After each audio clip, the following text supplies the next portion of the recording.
Okay, so today's question is minimum swaps to arrange a binary grid. So given a n by n binary grid, in one step you can choose two adjacent rows of the grid and swap them. Okay, so we have to swap rows here, not the cells. A grid is said to be valid if all the cells above the main diagonals are 0. So this is the main diagonal and all the cells above should be 0, then it is called the valid.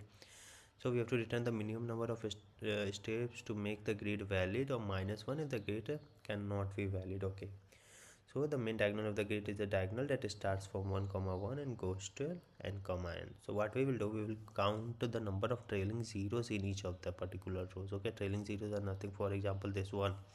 So how many trailing zeros are there? How can we find that? So n minus 1 minus I will be the number of trailing zeros. So here n is 3, row is 1, row is 0. So 3 minus 1 minus 0, which is 2. So 2 trailing zeros are required, z is 1 and this one. So let's keep the count and get the count. So n is equal to len of grid. We can define a trailing variable. Trailing is equal to this. Now simply go for row in grid. Set count is equal to 0. Then for value in we will reverse the particular list to count the number of zeros. Okay, how many trailing zeros are there? So for value in reversed row, so simply if val is equal to 0, you can increment the count plus is equal to 1. If anywhere it breaks, so simply break out of the loop and you can append this value into the trailing list. So trailing dot append count. Now we have got how many trailing zeros are there for each particular row.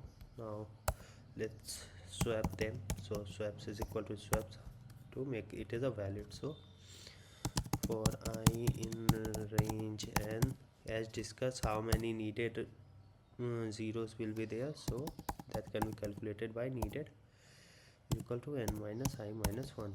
Set j is equal to I, and now check where we find the correct one. So while j is less than n and the trailing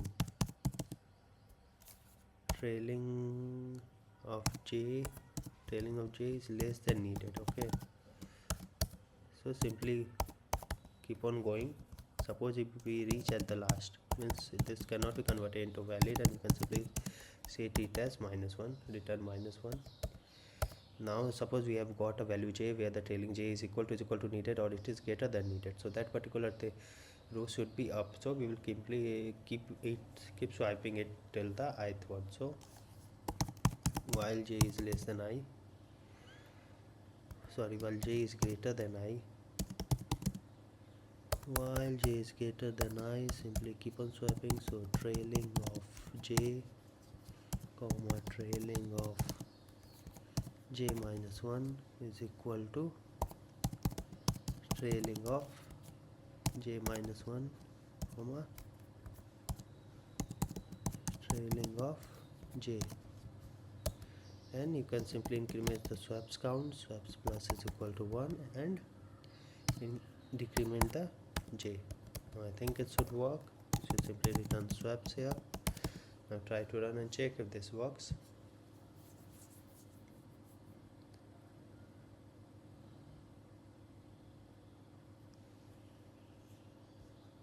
It's taking more time. Have we missed something?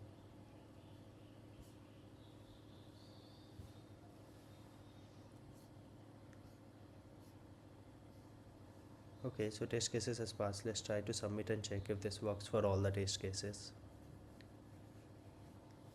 I think it was taking time because of the net. Yeah, so our code has passed successfully. Thank you for watching.